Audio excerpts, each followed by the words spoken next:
दोस्तों नमस्कार। 8वें दिन में आपका स्वागत है।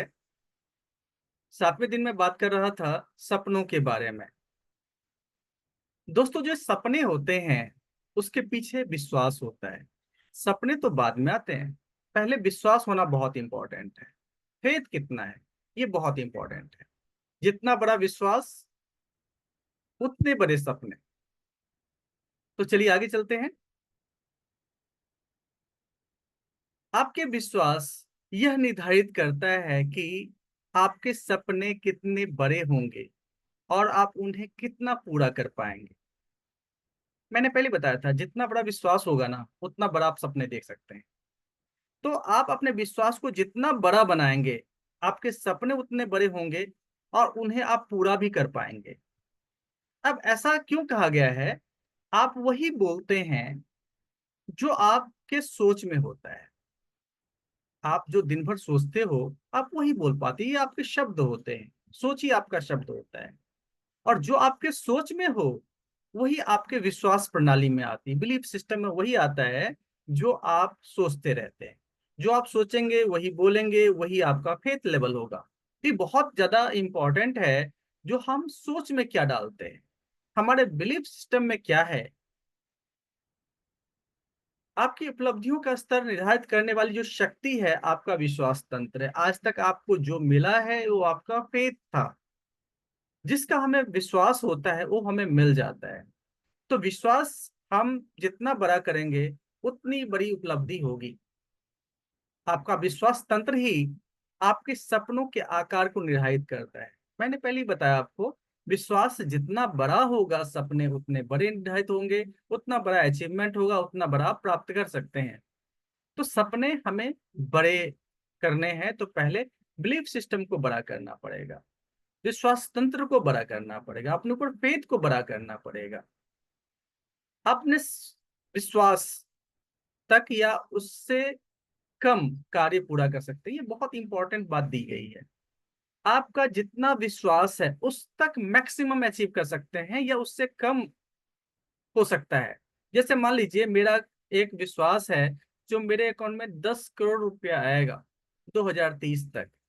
तो इसका मतलब 2030 तक मैक्सिमम 10 करोड़ हम अपने अकाउंट में ले सकते हैं या उससे कम रह सकता है। 10 का शायद 10 11 करोड़ नहीं हो सकता, क्योंकि हमने अपना बिलीफ सिस्टम ही वहीं तक का रखा हुआ है। तो हम जितना विश्वास करते हैं वो उस तक या उससे कम ही पूरा होता है, उससे ज्यादा हो नहीं सकता है। इसलिए विश्वास तंत्र को बड़ा और बड़ा बनाने की आवश्यकता होती है। अब जो सीमित या गलत विश्वास होता है उसके कुछ कारण होते हैं। पहली बात यह है, जो गलत अनुभव होता है, चाहे खुद का अनुभव हो या किसी और का अनुभव हो।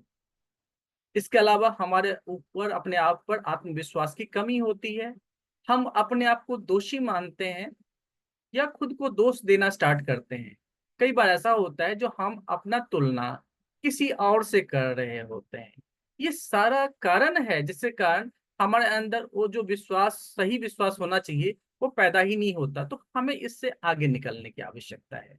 देखिए, जब आप किसी प्रोस्पेक्ट को प्लान दिखाते हैं तो आपका विश्वास होगा तो प्लान अच्छी तरह जाएगा। अब उसमें वो क्या देखता है, प्रोस्पेक्ट आपका ये सब देख रहा होता है।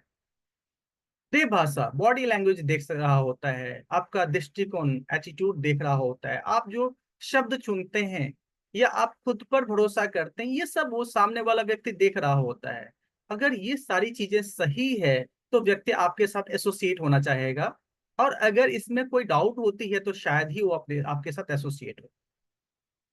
अपनी जिंदगी को बदलने के लिए पहले अपने विश्वास को बदलना होता है। तो ये बहुत बड़ा इंपॉर्टेंट चीज है। आज से आप बिलीफ सिस्टम को चेंज करें तो आप देखेंगे जिंदगी में बड़े बड़े बदलाव होते जाएंगे। अब प्लेसबो इफेक्ट आती है, यानी कि कई लोग ऐसे होते हैं जो कि असली दवाओं से ठीक हो जाते हैं। लेकिन कई लोग ऐसे होते हैं जिनको बिलीफ है, फेथ है, तो नकली दवा से भी इलाज उनका संभव है। अब जैसे कोरोना में बहुत सारे लोगों का जो ट्रीटमेंट था वो होने के बावजूद भी चले गए। लेकिन कई ऐसे भी थे जिनके उस टाइम में दवा थी ही नहीं, दवा की बहुत किल्लत थी। लेकिन नकली दवाओं से जब इलाज किया गया तो अपने आप को ठीक होते गए, क्योंकि उनका बिलीफ था ये मेडिसिन प्रॉपर है और इससे मैं ठीक हो जाऊंगा। जिसको फेथ था वो तो ठीक हो गया। जिसका बिलीफ सिस्टम लो था, वो असली दबाव के बावजूद भी दुनिया से चल बसा। तो हमें जिस दिन फेथ हो जाए तो प्लेसबो इफेक्ट आना स्टार्ट हो जाता है। अब देखिए, मोहनदास करमचंद गांधी को कौन नहीं जानता? शायद कोई नहीं जानता। लेकिन मोहनदास करमचंद गांधी को जब विश्वास हो गया, कब विश्वास हुआ? अब देखिए, मोहनदास करमचंद गांधी पढ़ने के लिए विदेश गए, वकालत करने के लिए विदेश गए, यानी उनको तो अपने देश पर फेथ ही नहीं था, उस टाइम में विश्वास ही नहीं था। अंग्रेजों ने जब लात मार के ट्रेन से बाहर निकाल दिया, उन्हें विश्वास हो गया, अपने ऊपर फेथ हो गया, मैं तो कुछ हूं। अब तक तो वो कुछ है इसका भरोसा ही नहीं था। तो जब मैं कुछ हूं, तो वहां पर उन्होंने आंदोलन किया, इंडिया आके आंदोलन किया, वही जगह जहां पर जिनका सिस्टम पर भरोसा नहीं था, अपने पर भरोसा नहीं था, अब उनको अपने पर भरोसा हो गया। और उस दिन से वो महात्मा गांधी बन गए, और पूरा दुनिया जानती है। मोहनदास को कोई नहीं जानता, महात्मा बन गए, पूरा दुनिया जानती है। मोहनदास ऐसा व्यक्ति था जिनको खुद पर फेथ नहीं था, विश्वास नहीं था। महात्मा गांधी ऐसे व्यक्ति बन गए जिन पर अपने आप पर भरोसा था। जब भी उन्होंने कोई भी काम किया, पहले खुद आत्मविश्वास के साथ करना स्टार्ट कर दिया, लोग लाखों करोड़ों में उनके साथ एसोसिएट हो गए। बस 90 दिन तक आपको टिके रहना है, और आपका जो विश्वास है अपने आप पे बढ़ जाएगा, ये आप भरोसा रखें। जब तक आपको अपने ऊपर भरोसा नहीं होता है, तब तक आप काम नहीं करेंगे। इसलिए 90 दिन तक लगातार रहनी है। मॉर्निंग का सेशन फर्स्ट प्रायोरिटी होना चाहिए, तो डेफिनेटली आपका फेथ बढ़ता जाएगा। आप जिंदगी में सफल नहीं होने के कारण को कागज पर लिखना है। आज आप जो भी हैं, आप जो सोच रहे थे वो नहीं है, तो क्या कारण था, वो आप लिखिए एक पेपर पे, और उसे फिर लिख करके उसको फाड़ देना है, छोटे छोटे टुकड़ों में कन्वर्ट कर देना है, और हवा में उड़ा देना है। अब ये हवा में जो उड़ रहा है, तो आप अपने आप से इमेजिनेशन कीजिए, जो सारी समस्याएं उड़ गई, छोटे छोटे टुकड़ों में उड़ गई। अब वो कारण ही आपके पास नहीं है, जिस कारण से आप वो सफलता हासिल नहीं किया था। अब वो कारण नहीं है, तो डेफिनेटली आप सफलता हासिल किया जा सकता है। और अपने डायरी में, जिस डायरी में आप डे फर्स्ट से जो भी लिख रहे हैं, 3 विश्वास लिखिए जो आपके सफलता की तरफ आपको ले जाती है। तो बस आज के लिए इतना ही। हम मिलते हैं अगले प्रोग्राम में। बहुत बहुत धन्यवाद आपको प्रोग्राम अटेंड करने के लिए, और उम्मीद है उसका पूरा बेनिफिट आप ले रहे हैं। Thank you.